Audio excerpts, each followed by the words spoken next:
오늘 읽었던 전도서 4장 1절부터 6절까지 말씀을 통해서 바람을 잡지 말라 하는 제목으로 하나님의 말씀을 전하겠습니다.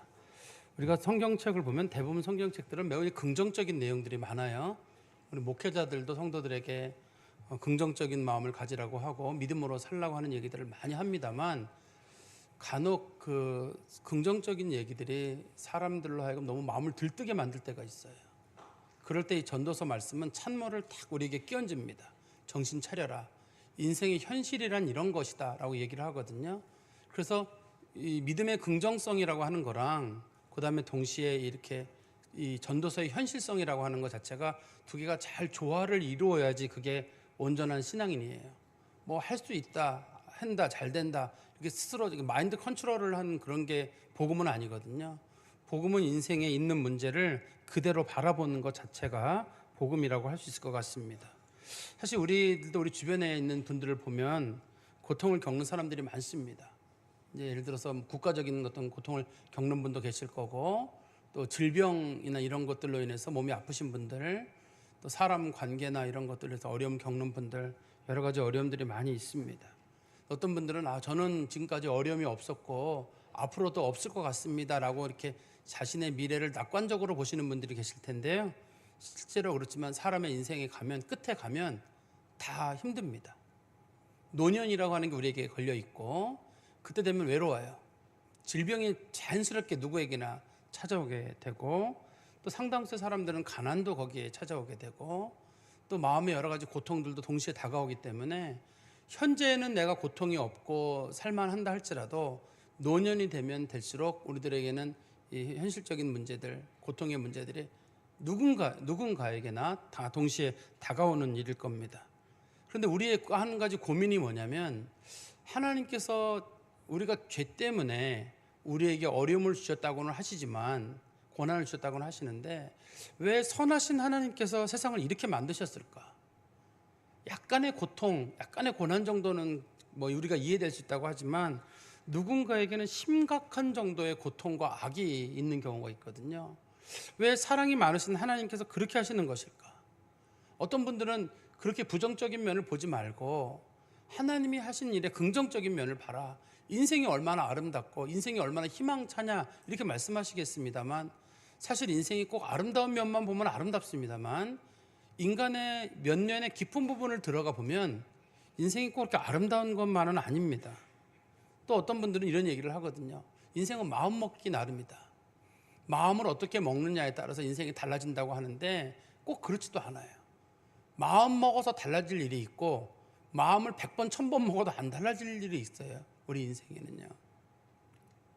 그래서 그런지 이 나이를 먹으면서, 제가 나이가 많지 않습니다만 마음의 근심이 자꾸 늘어나요. 왜 세상에 이렇게 고통스러운 사람이 많은가? 왜 세상에 이렇게 어려운 사람이 많은 거지? 하나님께서 세상을 은혜로 만드셨는데 왜 이렇게 사람들은 압제를 당하거나 질병 가운데 있는 성도들이 많은 것인가? 우리 전도서 1장 18절에 이런 말씀이 있습니다. 전도서 1장 18절에 보시면, 지혜가 많으면 번뇌도 많으니 지식을 더하는 자는 근심을 더하느니라.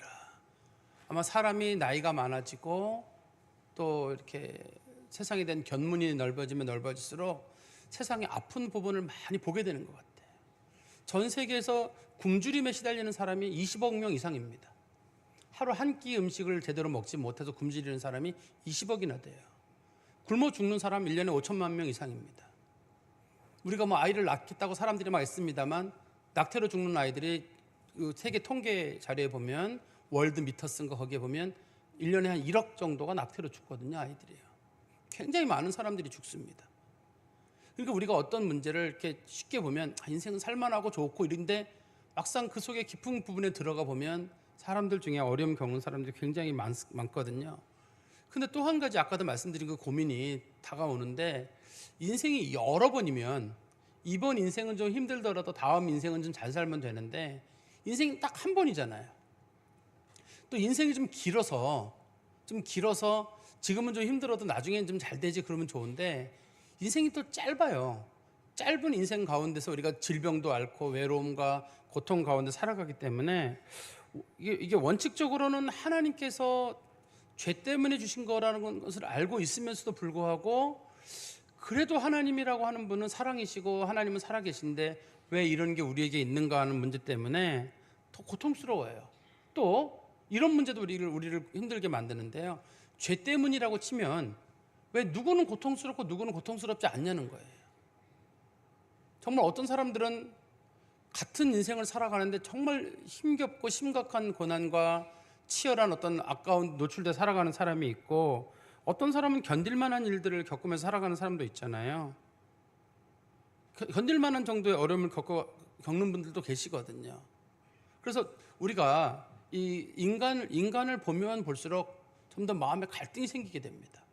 물론 우리가 겉으로 편안해 보이는 분들도 그 사람들의 속에 들어가 보면 다 근심 걱정이 있어요. 그것도 성경은 이렇게 표현했거든요. 잠언 14장 13절에서 잠언 14장 13절에 보시면 웃을 때에도 마음에 슬픔이 있고 즐거움이 끝에도 근심이 있느니라. 웃는 것처럼 보이지만 그 뒤에는 슬픔이 있는 사람도 있고, 즐거운 것처럼 보이지만 다 속에 들어가 보면 근심이 있는 사람들이 있다고 성경이 설명하고 있습니다. 그러면 여러분들 중에서는 저보다 연세가 더 많으신 분도 계실 거고, 또 인생에 대해서 더 잘하시는 분도 계실 거예요. 여러분들은 이 문제에 대해 나름대로 해답을 가지고 계신가요? 인생의 어려움 사람들은 왜 있는 것인가? 왜 하나님 믿는 사람들이 또 더 어려움을 겪는 것인가? 아무 잘못도 없는 사람들이 왜 질병에 놓이게 되고 왜 전쟁에 놓이게 되고, 여러분들은 이런 문제를 어떻게 받아들이시나요? 사실 저는 목회자로서 사실 해답을 잘 모르겠어요. 그냥 굳이 성경적인 답만 찾는다 그러면 이 전도서의 기준 놓고 보면 그냥 우리들의 현실을 있는 대로 바라다 보고 받아들이는 방법밖에 없어요. 현실에 있는 이 어려움의 문제들을 인생이 이런 거구나, 인생이 어려운 사람도 있고 힘든 사람도 있구나 라는 거 생각하면서 그냥 인생을 받아들이는 방법밖에 별로 없습니다. 그런데 진짜 고민은 여기서 더 한 단계 나아가 보면, 우리는 지금 주변 왜 하나님은 이렇게 하셨을까, 세상은 왜 이런가 얘기를 했잖아요. 그런데 그 고민의 중심에 들어가 보면 세상을 악하게 만드는 사람이 어쩌면 우리들인지도 몰라요. 우리가 우리 주변에 있는 사람들을 힘들게 만들고 힘겹게 만들고, 우리 주변에 있는 사람들이 편안하게 잘 지낼 수 있는데 내가 자꾸 잔소리해가지고 힘들게 만들 수도 있고, 내가 그 사람을 고통스럽게 만들 수도 있고 할 수 있거든요. 그러니까 세상이 악하다는 말보다는 왜 어쩌면 우리가 이렇게 악한 것인지를 한번 생각해 볼 필요도 있을 것 같아요. 그리고 우리는 왜 세상 사람들에 대해 너그럽지 못하나? 우리는 사람들이 우리에게 대해 너그럽기를 바라거든요. 우리가 어떤 잘못을 저질렀을 때 좀 너그럽게 대해주길 바라는데, 우리는 왜 세상에 대해 너그럽지 못하나? 세상 사람들에 대해 너그럽지 못하고 남들 돌멩이 던질 때 우리는 큰 거 던져가지고 그 사람을 쓰러뜨리고 인생을 망가뜨리고, 그런 일들을 우리 스스로가 해나가고 있거든요. 그러니까 세상이 악한 게 아니라 어쩌면 우리가 악한 건지도 몰라요. 우리가 세상을 악하게 만들어 가고 있는 건지도 모르고, 세상이 악해지도록 우리가 기여를 하고 있는 게 아닌가 하는 그런 생각을 한번 해보기도 합니다. 오늘 본문과 관련돼 가지고 제가 이 사람을 둘러싸고 있는 여러 가지 그런 다양한 고난의 문제에 대해서, 여기서 제가 말하는 건 이렇게 육체적인 그런 고난만이 아니라 여러 가지를 포함하는데요. 인간이 겪는 이런 고통의 문제들을 제가 몇 가지 살펴보려고 하거든요. 첫 번째가 어떤 경우냐, 오늘 본문과 직접적으로 관련돼 가지고는 국가와 정치에 의한 고난이 제일 큰 고난이에요. 인간을 가장 힘겹게 만드는 겁니다. 이거는 인간들이 벗어나기가 참 힘들어요. 어떤 분들은 목사님, 교회에서 국가 얘기, 정치 얘기는 절대 꺼내면 안 됩니다, 그렇게 말씀하시는 분들이, 그런 분들은 진짜 나쁜 분들이에요. 예를 들어서 북한 같은 경우 정치 체제가 잘못됐단 말이에요. 거기 살고 있는 2천만 이상의 사람들이 숨을 못 쉬어요. 적어도 예수 믿을 수 있는 기회가 주어지질 않아요, 그 사람들에게. 그 사람들이 무슨 자격으로 수천만의 사람들을 지난 1945년부터 지금까지 이렇게 못되게 만들어야 되나요? 일본 사람들은 차라리 남의 나라 사람들이라고 하더라도 이건 같은 민족끼리 왜 사람들을 수십 년 동안 이렇게 못 살게 만들어야 되나요? 숨도 못 쉬고 자유도 제대로 못 갖게 하고 예수도 못 믿게 하고. 그럼 그런 정치나 그런 국가 밑에 태어난 사람들은 태어날 때부터 그냥 그렇게 살아가는 거예요. 벗어날 방법이 별로 없어요. 탈북자가 많다 그러지만 탈북자 몇만 명밖에 안 되거든요. 탈북자가 뭐 몇백만 명, 몇천만 명 된다 그러면 우리가 그러면 된다 벗어날 길이 있겠지만 탈북하시는 분들이 몇 분 안 되거든요. 뭐 기껏해 5, 6만 명이나 될 거나 그렇게밖에 안 될 거예요. 지금까지 탈북하신 분 자체가 많지 않기 때문에 인간이 그걸 벗어난다는 게 힘들다는 얘기예요. 잘못된 정치 체제 하에서. 근데 우리가 그런 걸 놓고 그래도 정치 얘기는 교회가 꺼내는 건 아니다. 교회가 꺼내야 돼요. 잘못된 정치나 잘못된 지도자가 사람들을 얼마든지 망가뜨릴 수 있고 우리 인간 자체를 피폐하게 만들 수 있기 때문에 그래요.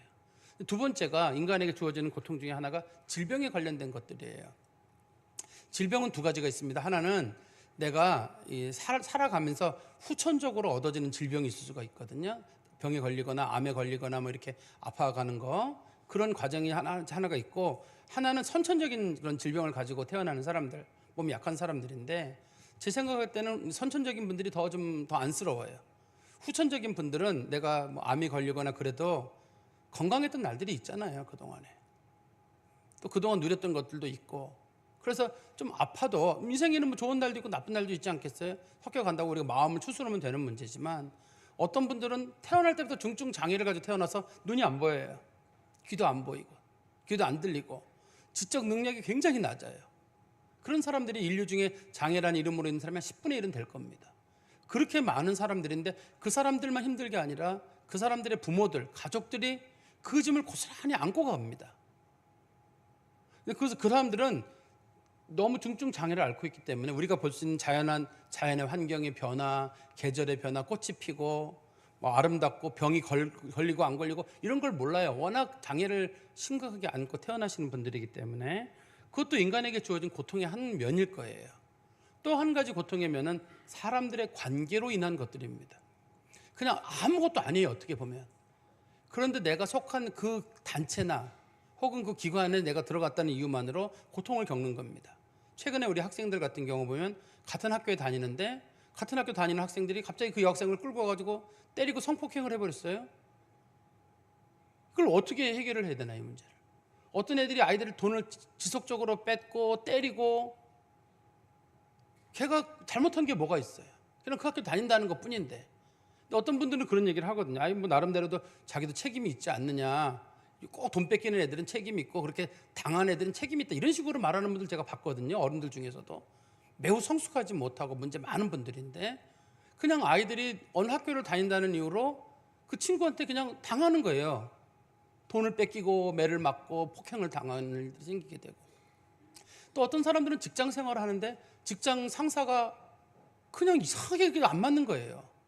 그래가지고 그냥 사람을 지옥처럼 만들어 버리는 거예요, 그 사람을. 그래가지고 똑같이 직장 생활을 하는데 못 견디는 거예요. 너무 힘들게 만들어가지고 계속 쪼아가지고. 또 상사만 그러는 게 아니라 아랫사람이 윗사람을 공격하는 일도 있거든요, 얼마든지. 또 심지어는 부부관계도 그럴 때가 있어요. 부부관계도 잘 안 맞는 분들끼리 만나셔가지고 부부가 행복하게 서로 가정을 꾸려나가는 그런 가정이어야 되는데 그게 지옥이 되는 수가 있어요. 지옥이 되는 수가 있어서, 그런 남들이 보면 일상적으로 학교 생활이 누구는 즐겁다 그러는데 학교 생활이 누군가에게는 고통스러운 시간이고, 직장 생활도 뭐 누군가는 잘 지낼 수 있는데 누군가에게는 참 고통스럽고, 부부 생활을 하는데도 누군가는 하루하루의 삶이 고통스러운 삶을 살아갈 때가 있어요. 그러면 이런 문제를 우리가 어떻게 받아들이고 어떻게 풀어야 되느냐, 그게 사실 이제 본문의 중요한 내용인데요. 다시 우리 한번 성경 말씀 전도서 4장 1절에 보시면, 내가 다시 해 아래에서 행하는 모든 학대를 살펴보았도다. 보라, 학대받는 자들의 눈물이로다. 그들에게는 위로자가 없도다. 그들을 학대하는 자들의 손에는 권세가 있으나 그들에게는 위로자가 없도다. 이게 지금 본문에서 말하는 학대, 압제 이렇게 불려지는 건 주로 국가 권력에 의한 거거든요. 국가 권력이나 혹은 통치자들 혹은 뭐 노예제도라고 불려진다 그러면 노예제도 같은 것들, 그런 것들을 포함하는 걸 거예요. 그 노예제도 속에 들어가다 보면 사람들은 그 안에 자유가 없어요. 저는 최근에 어떤 뭐 이렇게 책들을 읽어보다 보니까 우리나라가 일본에게 그 통치되기 이전에 조선시대 당시에 90%가 노예였더라고요, 우리나라 국민 가운데.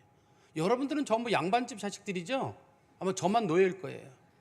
우리는 다 족보가 있고 다 그렇다고 하지만 실제로는 그거 다 만들어진 거라고 하네요, 대부분은. 저는 제가 볼 때 분위기를 봤을 때 아마 노예 집안인 것 같아요. 그런데 만약에 우리가 그 시대에 태어나서 살았다 그러면 우리는 노예예요. 하루 종일 일하고 매 맞고 그런 삶을 살아야 되거든요. 벗어날 길이 없어요. 또 잘못된 통치자들 밑에서 압제를 당하고 고통을 당하고, 아까 제가 말씀드렸던 북한이나 혹은 뭐 동남아시아나 저 남미나 공산국가나 이런 데 있는 사람들은 숨을 쉬지 못할 정도로 어려움을 겪거든요. 근데 이 문제를 놓고 솔로몬이, 세상에서 제일 똑똑한 솔로몬이 뭐라고 답을 줬냐면요, 솔로몬이 이렇게 답을 줬습니다. 2절에 보십시오. 그러므로 나는 아직 살아있는 산자들보다 죽은 지 오랜 죽은 자들을 더 복되다 하였으며, 차라리 죽는 게 그 사람들은 사는 것보다 잘 죽는 게 나았다, 이렇게 표현을 하고 있고, 3절입니다. 이 둘보다도 아직 출생하지 아니하여 해 아래서 행하는 악한 일을 보지 못한 자가 더 복되다 하였노라. 차라리 태어나지 않는 게 좋았을 것을, 이렇게 표현했습니다.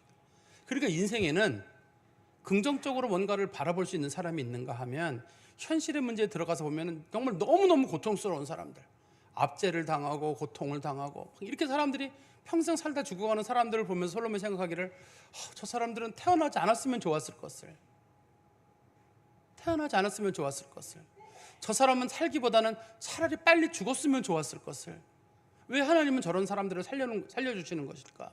빨리 데려가시지.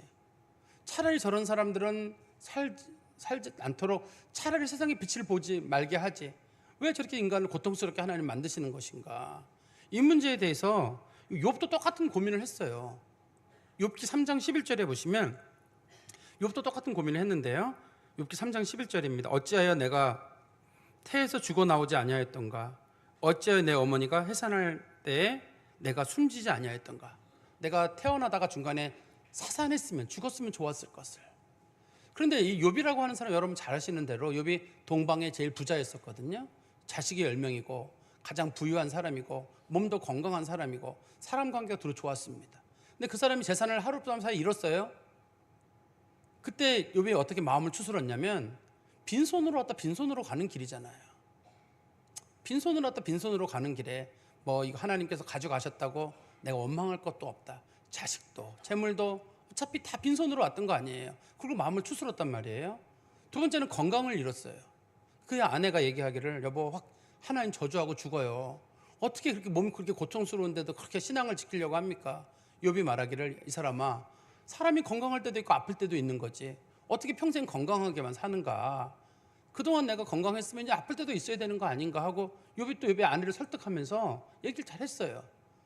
그는 욥이 병 걸렸을 때 초기의 일이에요. 이게 길어지잖아요. 이게요, 길어지니까 욥기 3장 11절에서 이게 몇 달 지나는 거거든요. 그러는 사이에 하나님 저를 차라리 태어나지 말게 하시지, 차라리 저를 하나님도 모르고 뭐도 모르고 아무것도 모르고 그냥 죽게 놔뒀으면 좋았을 것을, 이런 식으로 욥이 고백을 했거든요. 그러니까 우리 인생 가운데서는 도대체 위로를 찾을 수 없고 희망이 없는 사람들이 생각보다 많다는 거예요. 여러분들이 생각하는 여러분들의 고통, 인생 이런 문제 말고도 그거에 비교 안 되는 훨씬 고통스러운 삶을 살고 있는 사람들이 우리 주변에 많이 있고, 희망을 찾을 수가 없어요. 해결의 기미가 보이면 좋을 텐데 해결의 기미가 전혀 보이지 않고 개선의 가능성이 전혀 없는 사람들이 굉장히 많습니다. 그렇기 때문에 성도들이 쉽게 무슨 조언을 하고 위로를 하고 뭐 잘 될 거야, 뭐 이겨낼 수 있을 거야, 감당할 시험밖에는 뭐 하나님 주신 일이 없어, 이런 얘기 굉장히 조심스럽게 해야 됩니다. 그게 누군가에게 엄청난 조롱이 될 수 있고 엄청난 폭력이 될 수 있기 때문에 그래요. 그래도 우리가 답은 찾아야 되잖아요. 성경에서 찾을 수 있는 답은 유일한 건 하나님 나라의 위로밖에 없어요.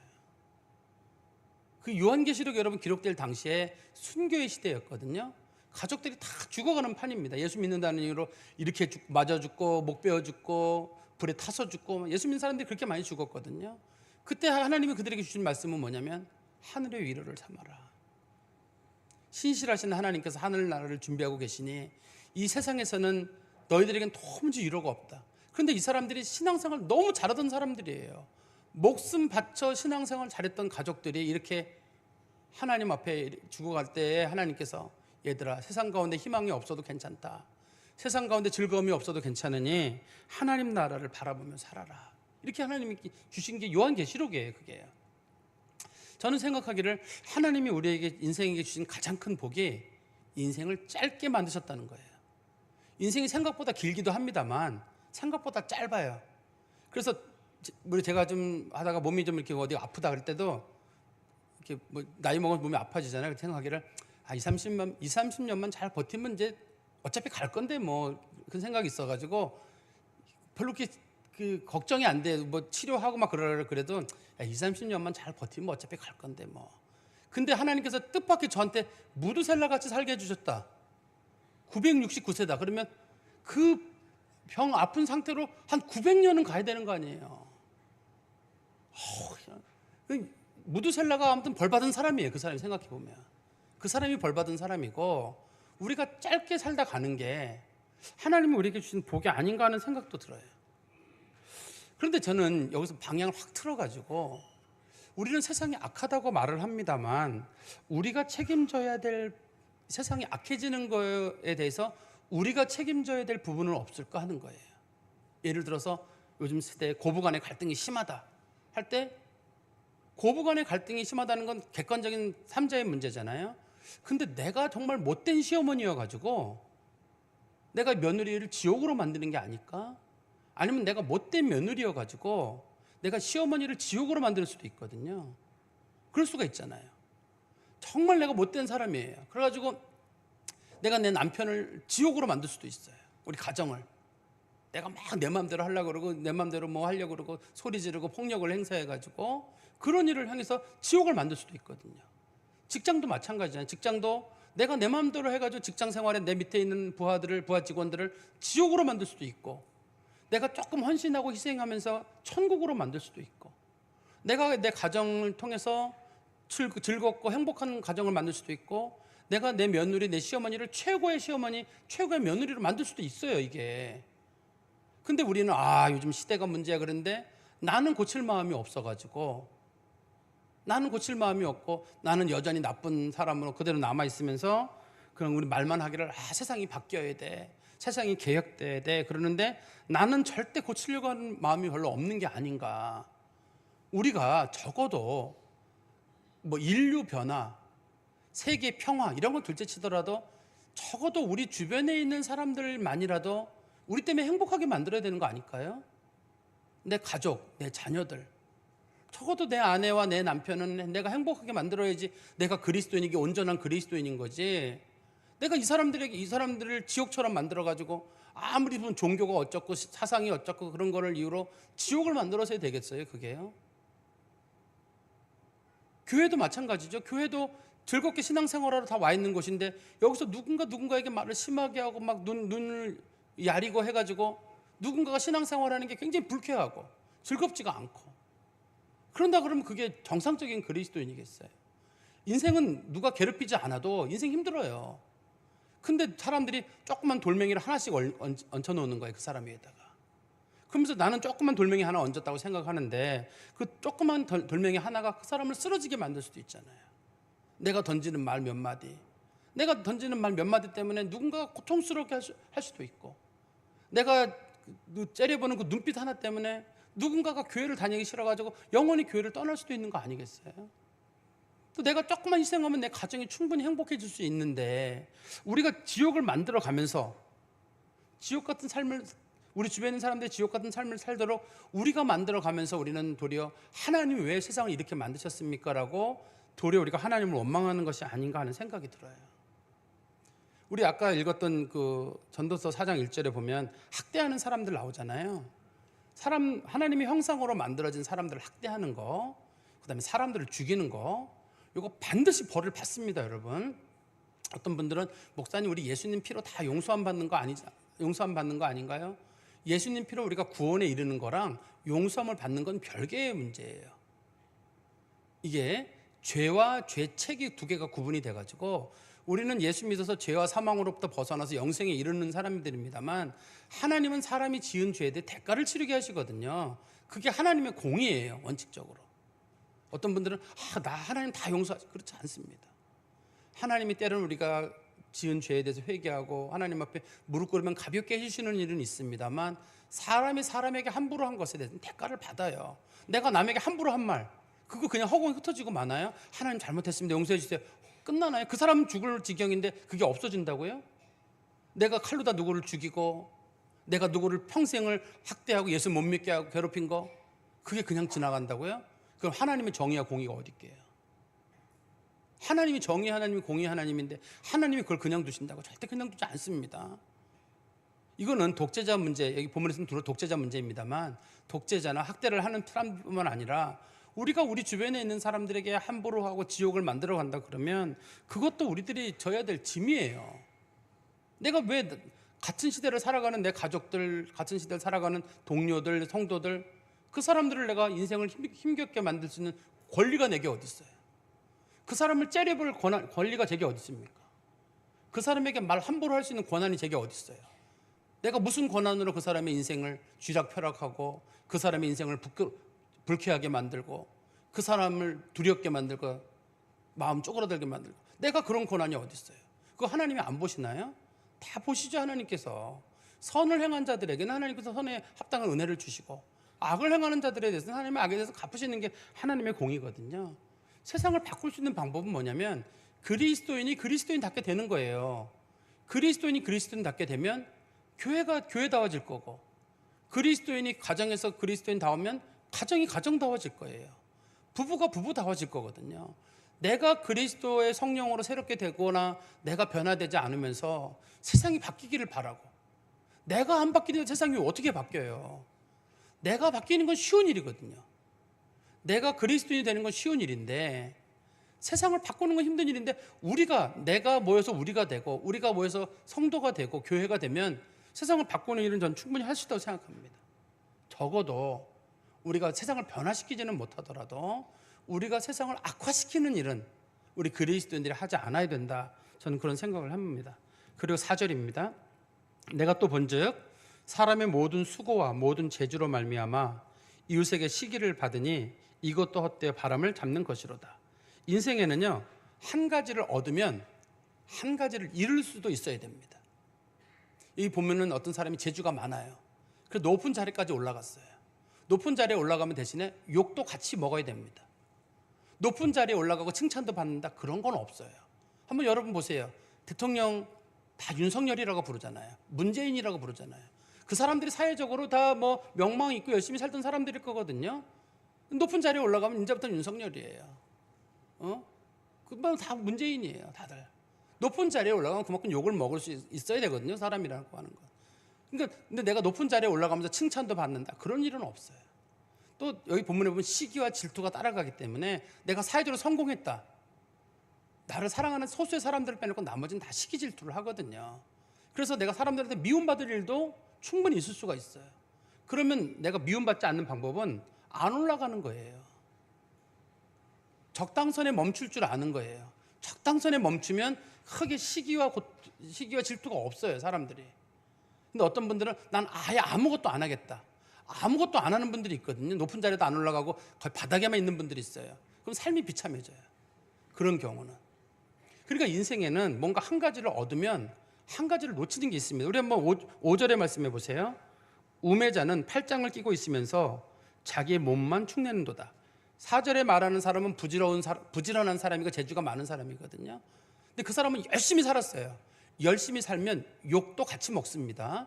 성경에서 얘기하는 거는 열심히 살면 성공하거든요. 그럼 욕도 같이 먹고, 어떤 사람은 아무것도 안 하고 팔짱만 끼고 있어요. 그러면 그 사람은 아무것도 하지 않잖아요. 대신에 몸을 축내요. 남들 열심히 할 때 아무것도 안 했으니까 그거에 대한 대가가 따를 거거든요.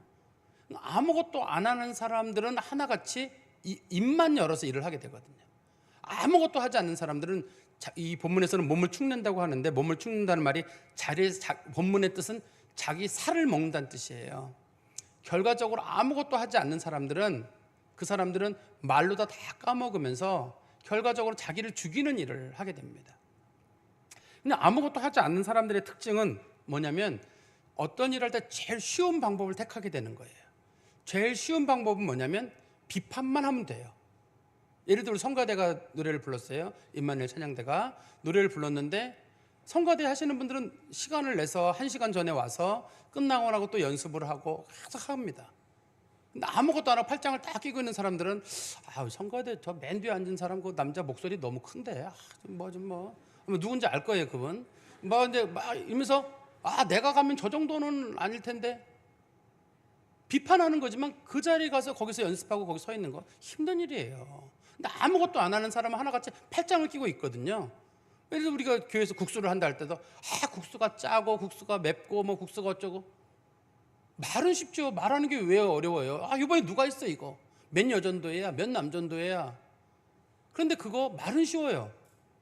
그런데 팔짱을 끼고 있는 사람은 아무것도 하지 않거든요. 팔을 풀고 내가 가서 그 일을 도와주면 되는 거거든요. 그런데 아무것도 하지 않는 사람들의 특징은 뭐냐면 말로만 하는 거예요. 내가 하면 저 사람보단 잘할 텐데 내가 안 해서 그렇지 저 사람보다 더 잘하면 한번 해봐. 싫어. 절대 안 해요. 그리고 진짜 몸으로 움직이는 사람은 누구의 하는 일들을 타박하지 않거든요.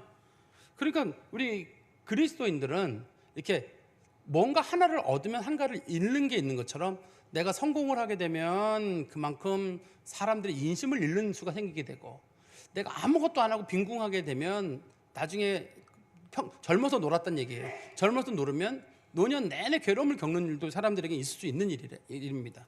그리고 6절에 말씀해 보시면 이게 본문의 중심적인 내용인데요. 두 손에 가득하고 수고하며 바람을 잡는 것보다 한 손에만 가득하고 평온함이 더 나으니라. 여기 두 손이라는 말과 한 손이라는 말이 우리나라 말에는 손이라는 말로 똑같습니다만 히브리어 단어에서는 아주 다른 단어예요. 위에서 말하는 두 손이라는 말은 히브리어 단어로 주먹을 쥔 손이에요. 두 손 가득 뭔가를 잡으려고 하는 사람, 그런 뜻입니다. 이거 그런가 하면 아래 뒤에 나오는 것은 한 손에만 가득한 사람은 한 손은 잡고 있지만 한 손은 펴고 있다는 뜻이에요. 한 손은. 근데 어떤 사람이 두 손에 가득 잡았어요. 금과 다이아몬드를 가득 잡았어요. 음식은 어떻게 먹어야 되죠? 어떻게 먹어야 되죠? 이제는 두 손에 가득 잡고 있는데 한 손을 놔야지만이 젓가락을 짚든 숟가락을 짚든지 뭘 할 거 아니에요. 두 손을 다 짚는 거예요. 아무것도 못 먹어요. 내가 내 손을 벌려서 움켜쥐지 말고 내게 나가야지만이 다른 게 들어올 공간이 있는데 난 이걸 못 놓는 거예요. 끝까지 물고 있는 거예요. 물고 마치 우리 이솝우화에 나오는 것처럼 그 물 위를 지나가는 개가 고기 물고 가다가 물속에 비친 개가 고기 물고 있는 거 보고 짖었다가 자기 입에서 고기 떨어졌다는 얘기 아마 여러분 이솝우화 아실 거예요. 그런 것처럼 내게 있는 거 뭐 하나도 놓지 않으려고 막 아등바등 하는 사람들이 있거든요. 그런 사람들은 더 짚지를 못해요. 한 손 정도는 놔야 되는 거예요. 한 손을 놔야지만 되는 건데 우리도 신앙도 마찬가지입니다. 하나님을 잡았으면 세상을 놓을 줄도 알아야 돼요. 성경은 뭐라 그랬냐면 하나님과 재물을 겸하여 섬길 수 없다. 꼭 돈만 얘기하는 거 아닙니다. 하나님과 세상 두 개 다 얻을 수는 없어요. 근데 우리는 두 개 다 얻을 수 있다고 생각해요. 하나님도 얻고 세상에 성공도 하고 부도 누리고 인생의 자유도 누리고 그런 인생은 없어요. 하나를 얻었으면 하나는 놓치기 마련인데 놓을 줄 알아야죠. 내가 하나님 붙잡고 가는 일이 있다 그러면 먼저 한쪽엔 손은 비워야 되는데 우린 두 가지 잡으려고 막 애를 쓰다 보니까 이것도 아니고 저것도 아니고. 당시 바리새인들이 이것 때문에 예수님한테 비난받은 거거든요. 바리새인들이 뭐 종교적인 얘기를 딱 하지만 주님께서 보실 때는 그 사람들 욕심 참 많다고 보셨거든요. 그러니까 우리가 한 손을 펼친다는 얘기는 손이 만약에 이 두 개잖아요. 두 개 중에 한 손을 펼친다는 얘기는 50%예요. 내가 하나님이 내게 주신 것 중에 50%만 받아도 감사한 거예요. 시험을 봤는데 한 50점 맞았다. 됐다 이 정도면. 사회적으로는 90점, 100점 맞아야 되는 그런 게 좋은 일인지 모르겠는데 50%만 가지면 됐지 뭐. 남이 가진 거에 반만 가지면 되는 거고 뭐 생각해 봤을 때 한 10가지 중에 한 5개만 많이 가졌네. 이 정도면 돼야지 6개, 7개, 8개, 9개, 10개 내가 다 가지고 그거를 성공으로 꿈꾸다 보면 결과적으로 너무 욕심이 과해요. 두 손 가득 뭔가를 채우려고 하는 거거든요. 두 손 가득 채운 사람은 손이 없기 때문에 바람만 잡을 수밖에 없어요. 손을 움직이면 손 움직이봤자 주먹 꽉 쥐고 있는데 바람밖에 더 잡겠어요? 인생의 상당수 사람들은 욕심을 부리다가 바람만 잡다 끝나는 거거든요. 한 가지 정도는 내놓을 수 있어야 되는 게 아닌가. 제가 좀 조금 말씀을 정리해서 말씀드리면 우리 그리스도인들이 지혜롭게 되는 방법은 이 본문의 말씀을 근거로 한다 그러면 너무 높이 올라가려고 하지 않는 거예요. 너무 높이 올라가면 그만큼 사람들의 비난도 많아요. 외롭습니다. 적당한 선에 멈출 줄도 알아야 하고, 인생에서 내가 못 가진 것만 생각하지 말고 내가 가지고 있는 것들이 한 반쯤 된다, 50점 정도, 50점 낮은 거잖아요. 그 정도면 이 정도도 감사할 수 있는 마음을 갖고, 또 일하지 않고 비난하는 사람들이 있으면 그런 사람들은 좀 멀리 하시고, 그런 사람들 가까이 하면은 결과적으로 마음을 크게 상할 일이 있거든요. 그 다음에 하나님 붙잡았으면 다른 건 놓을 수도 있는 거예요. 내가 하나님 붙잡고 예수 믿고 살아간다 그러면 다른 걸 놓을 수 있어야지 그게 진짜 신앙인이 아닐까요? 제가 다시 한번 말씀을 결론해서 말씀드리면, 우리 그리스도인들이 세상 가운데서 위로를 받고 위로를 받고 살기를 원하지만 세상에서 위로가 있을 때도 있고 없을 때도 많이 있습니다. 근데 진짜 위로는 하나님 나라의 위로밖에 없어요. 우리는 다 나이를 먹어가고 다 아플 겁니다. 다 외로워질 거고 다 질병 속에 갈게 될 거거든요. 하나님 나라에 대한 소망을 바라보지 않으면 우리 낙심하게 됩니다. 하나님 나라를 진점으로 바라보시길 바라고, 두 번째는 혹시 나로 인해서 어려움을 겪는 사람이 없는지 한번 잘 돌아보세요. 세상이 악하다고만 말하지 말고 내가 세상을 악하게 만들고 내가 세상을 힘들게 만드는 게 아닌가, 내가 정말 내 남편에게 좋은 아내인가, 내가 내 아내에게 좋은 남편인가, 내가 친구에게 좋은 사람인가, 같은 교회 내에서 내가 정말 좋은 사람인가, 아니면 그 사람을 힘들게 만드는 사람이 과연 나는 아닌가. 한번 우리 자신을 잘 보세요. 그리고 마음에 막 욕심이 생길 때 우리가 50점이면 됐다, 한 손 잡았으면 한 손을 놓을 수도 있어야지. 한 손 놓게 하시는 건 다른 거 잡게 하시려는 거잖아요. 이거 한 손 놓지 않으면 다 놓치게 되기 때문에 하나님께서 한 손을 50점만 맞게 하는 건 한 손으로 다른 거 잡게 하려고 하나님의 은혜가 있는 거거든요. 그래, 많은 걸 놓쳤을 때 이 손으로 다른 거 잡으면 되지 하고 그것도 은혜로 받으시는 성도 되시기를 간절히 소망합니다. 기도하겠습니다. 하나님 아버지, 주님 은혜 감사합니다. 오늘 저희들의 말씀을 통해서 조금이나마 마음의 위안을 삼고 저희 성도들이 가야 할 길을 발견하는 것 같습니다. 솔로몬도 찾을 수 없는 길이지만 하나님이 주신 길이 있고 예수께서 주신 길이 있기에 영원한 하나님의 나라를 소망하며 믿음으로 하나님에 대한 믿음을 흔들리지 아니하고 끝까지 잡고 가고자 합니다. 저희들의 믿음 약해지지 않게 하시고 진짜 우리의 시민권은 하나님 나라에 있다는 사실을 기억하고 세상 가운데 만족하지 못한 일로 인해 하나님 원망하지 아니하도록 저희들의 심령을 붙잡아 주시옵소서. 예수 그리스도의 이름으로 기도하옵나이다. 아멘.